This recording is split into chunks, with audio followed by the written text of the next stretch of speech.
try to imagine this. You're sitting in your car on your way home after a long day of work in the US. The light turns red. You pick up your phone and scroll through a few headlines. One article says the market might be about to crash. Another video brags that someone just doubled their account thanks to some weird stock ticker. Then a credit card ad pops up, promising cashback, points, freedom. In just a few short seconds, your mind gets yanked back and forth between fear, excitement, and the pressure to keep up. And if you feel tired, that doesn't mean you're weak. It just means you're human. Welcome to Share Life, where I share things from everyday life with you. And from there, we discover what's worth keeping, so we can understand, grow, and live better each day. Money in the US is often talked about like a math problem.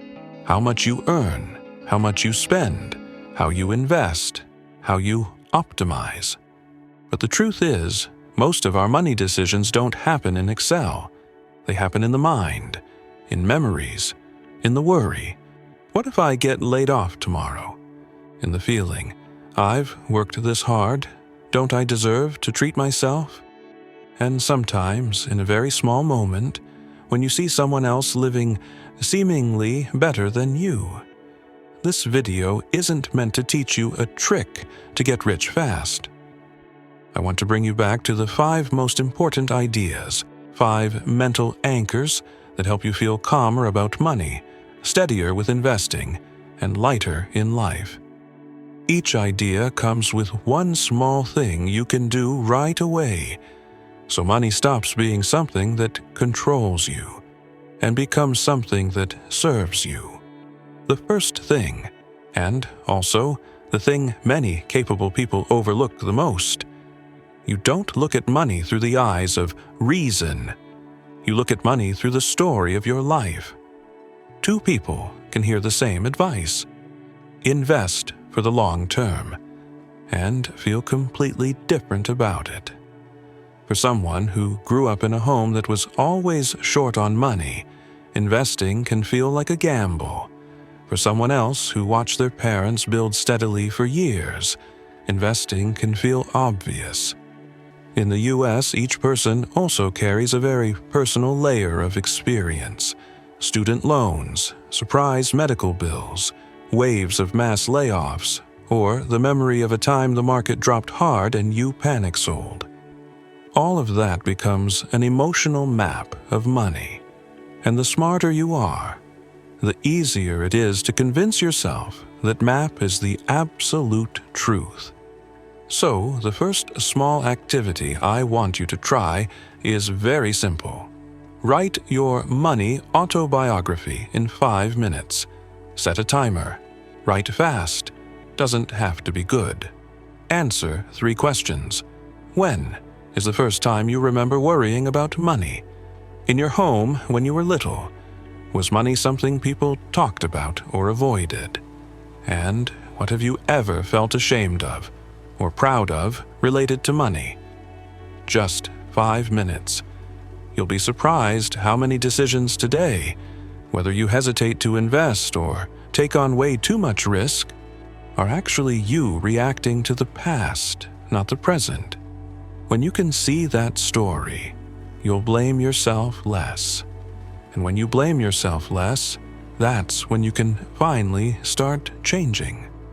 Because changing your finances isn't only about adding knowledge. A lot of the time, it's about healing a relationship. The relationship between you and the feeling of safety. And that leads to the second idea. What makes you sustainably rich isn't predicting the market correctly. It's creating breathing room. In the US, things can change very fast. A call from your company, a small accident, a car repair, a dental visit, or a health insurance deductible. The issue isn't whether bad things will happen. The issue is whether, when they do, you have enough breathing room not to panic.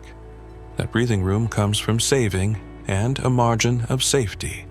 But I want you to see saving from a different, more positive angle. Saving isn't taking away joy. Saving is buying choices. The choice to say no to a toxic job. The choice to pause for a month to learn a new skill.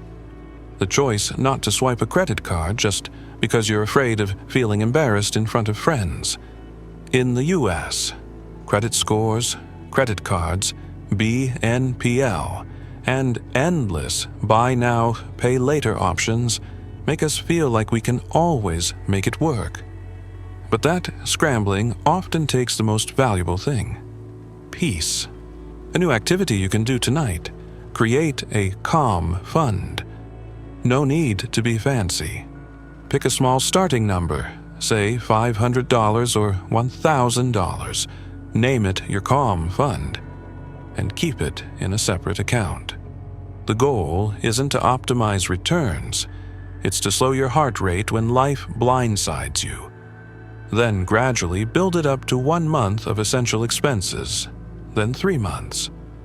When you have a calm fund, you don't feel like you have to grab every risky opportunity just because you're afraid of falling behind. You start playing money from a position of control. And here's something subtle. A margin of safety isn't just a number. It's a psychological state. There are people in the US making 6 figures who don't sleep well because everything is tight as a wire. A big mortgage, a car payment, a lifestyle that expands with every raise. Meanwhile, some people with moderate income live lightly because they have breathing room. Money, in the end, isn't only about how much you make. It's about how much peace you get to keep. The third idea: define what enough means before the world defines it for you. In the US, the American dream is beautiful, but it also has a dark side. It whispers that you always have to be more than yesterday, always raise the bar, always prove yourself. And social media makes that 10 times stronger. You're not just comparing yourself to your neighbors, you're comparing yourself to the entire internet. A bigger house, a farther trip, a car that looks more successful. But comparison is a ladder with no top. You climb forever, and you get tired forever. Here's an exercise I've found really effective, and it's new. You're enough number in 3 levels. Level 1 is enough to be safe. Essential expenses, insurance, minimum debt payments, and a margin of safety. Level 2 is enough to live by your values. What you truly want to spend on so life feels meaningful. Maybe experiences with family, health, learning, or free time. Level 3 is enough to be free. How much time you can live without having to ask anyone for permission. Write those 3 levels down.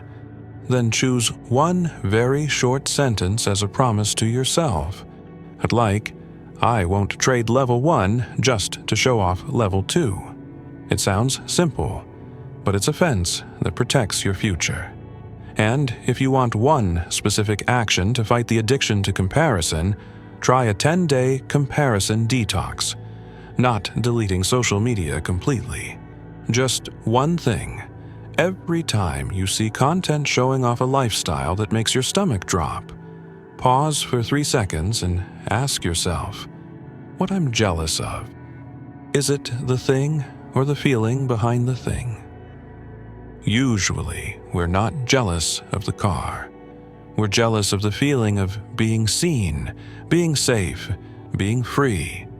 When you name the feeling correctly, you'll look for ways to meet it through more sustainable paths, not through a purchase that makes you happy for 15 minutes and worried for 15 days.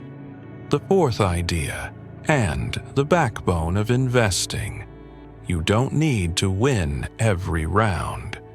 You just need to stay at the table. In the US, the quick win culture is incredibly tempting. Trading apps make everything look like a game. The news updates by the minute, but the market doesn't reward the most reactive person. The market rewards the most consistent person. I want you to change how you see volatility. Don't treat it as a sign you did something wrong. Treat it as an entry fee to earn long-term rewards. If you invest in an asset with potential, you're accepting that there will be days it makes you uncomfortable. That's not your fault. That's the nature of the game. When you understand volatility as a fee, you'll ask less, "Should I sell?" and start asking the better question, "Does my plan still fit?"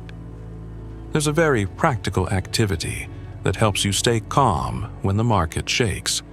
Write a letter to your panicked version. Write it while you're calm. Tell yourself, when the market drops, feeling afraid is normal.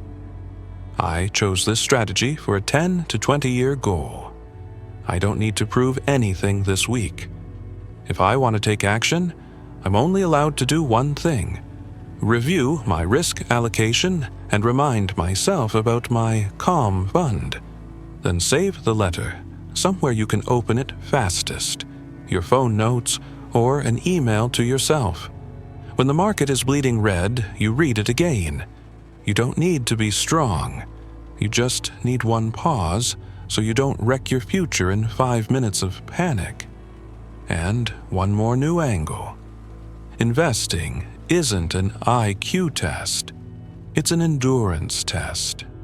The winner is often not the person with the smartest predictions, but the person who designs life to be stable enough that they're not forced to sell at the worst possible time.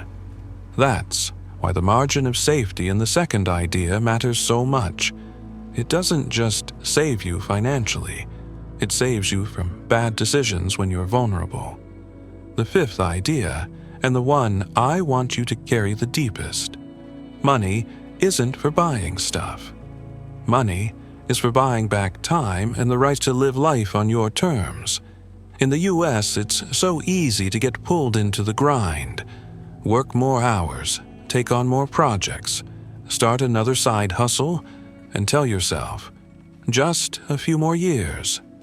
But years pass fast. And sometimes what we truly crave isn't one more thing. It's a morning where you're not jolted awake by email. A Saturday night where you're not thinking about Monday. A week with enough energy to hug your kid, call your parents, or simply sit and drink a cup of coffee. I want you to try an exercise that not many people do, but it makes everything clear. A time freedom calendar. Grab a sheet of paper or open your calendar. Circle 3 time blocks each week that you want to fully own again. Maybe Sunday morning, or Wednesday night, or 30 minutes every day before bed. Then ask, how can I use money in a way that protects this time? Maybe paying a little extra for food delivery once a week so you can rest. Maybe cutting a flashy expense so you don't have to pick up an extra shift. Maybe automating your investing so you don't have to stare at the market every day. This is when money becomes a tool of love. Love for your life. And if you want it even more specific, create a 24-hour freedom rule. For any purchase above a certain threshold, say $200, you wait 24 hours before buying. And during those 24 hours you ask, does this buy me more time or buy me more pressure? Not to make you cheap, but to make you clear-headed. A lot of what we buy isn't because we need it. It's because we're tired. And when you're tired, you deserve rest. Not necessarily something that will cost you time later. If you've listened this far, I want you to remember one thing. You don't need to become a perfect person with money. You just need to become someone who understands yourself a little more, stays a little calmer, and remains a little more steady. Recognize your money story. Create breathing room. Define enough. Stay in the game, and use money to buy back real time.